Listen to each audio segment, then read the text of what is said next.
if someone were to drive from the state of Michigan all the way to Chicago for their groceries, you can kind of imagine how much of a need culturally is to maintain your culture through food.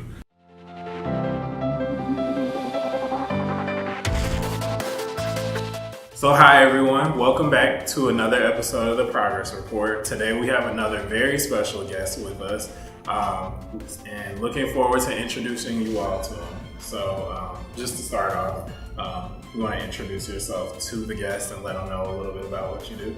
Great. Hello everyone. Thank you for having me. My name is Boyede Sobitan. I'm the CEO and co-founder of Oja Express. So for the people that don't know, can you explain a little bit about what Oja Express actually is, and kind of how you came up with the idea to begin the service in the first place? Okay. Well, Oja Express is simply an on-demand ethnic grocery delivery app/website. Essentially, lived in Chicago a majority of my life, raised on the north side.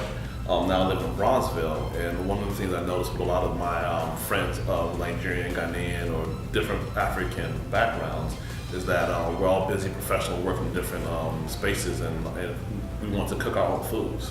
But in order to do that, we have to go to one or two stores that are like polar opposites to the city. So it takes a lot of time navigating, parking, all the different stress. So one day my co-founder and I were just sitting around and we were thinking about how can we fix this? How can we address this process? How do we make people's lives easier?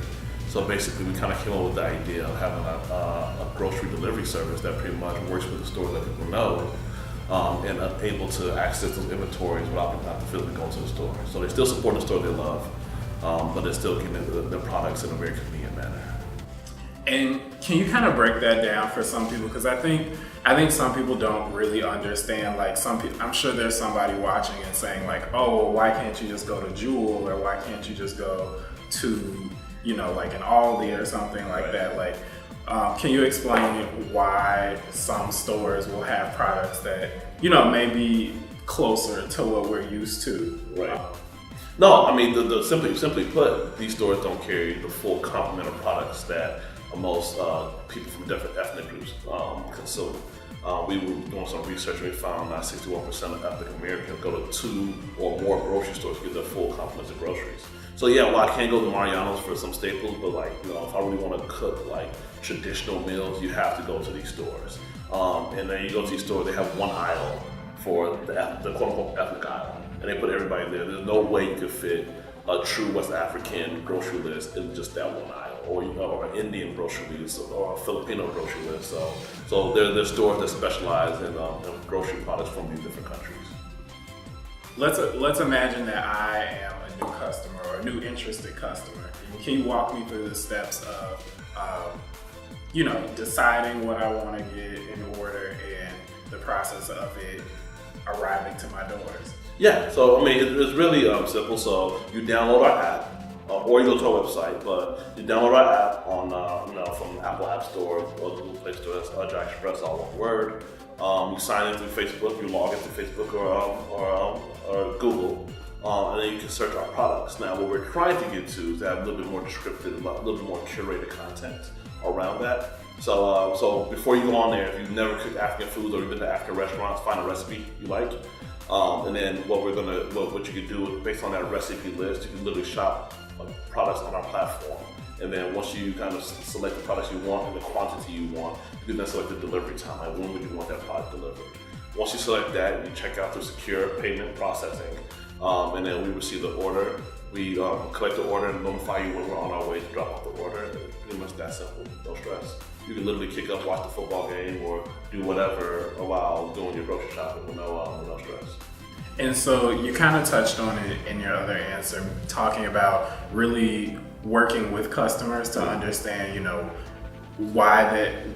why they have some of the behaviors they have when they're buying food or what they're looking for in a service. So looking forward, what are some of the things that you hope to add to Oja Express in the future, whether that's, from a service standpoint or like a content standpoint? What are some of the things and goals that you all have moving forward? Definitely we're looking to expand. Like I said, in a couple of weeks we're going to be in DC, looking at Boston, looking at different cities we can move to.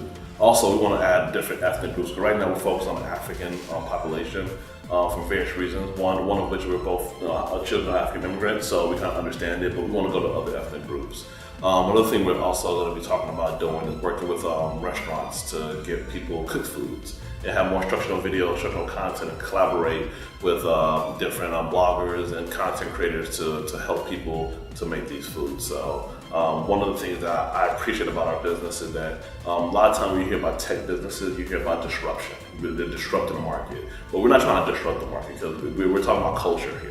So we want to make sure we enable this market so it can thrive going forward, but we can thrive in a new way for the I call it the tech savvy or the new African immigrant, and also help it easier for other people to kind of understand different cultural aspects of food. So like I said, you can have jollof rice and jerk chicken all put into one meal. So that's kind of what we're looking to do. Overall, what has been the most rewarding experience for you with creating this platform and bringing this idea to fruition? What has been the most rewarding experience for you? I think the most rewarding experience so far has been the number of people who've seen what we're doing and have said they've been inspired to do something. That's something I didn't anticipate at all. Because I just thought that we saw a need and we wanted to fill that gap and we wanted to do it in a good way. But I think to hear, either college students or adults say, you know what, I had an idea, I sat on it, I'm going to go out and do it. I think that has been personally rewarding to me, not from our business standpoint. I think one of the moments that touched me the most was when I was working with a family who put in an order. The young lady is on the south side, the Bronxville area. Her mom's on the total north side, almost in Skokie. Her mom maybe just got to the hospital, had a post-surgical procedure. And the lady had to work, but she's like, my mom really needs groceries, because that's how she feels, that's her therapy. So she used our app to be able to send groceries to her mom, so her mom could still get the groceries, but still, heal in her own space. So I thought that, to me, that use of it was something that we thought could happen, but when it happened, we were really doing something here. So.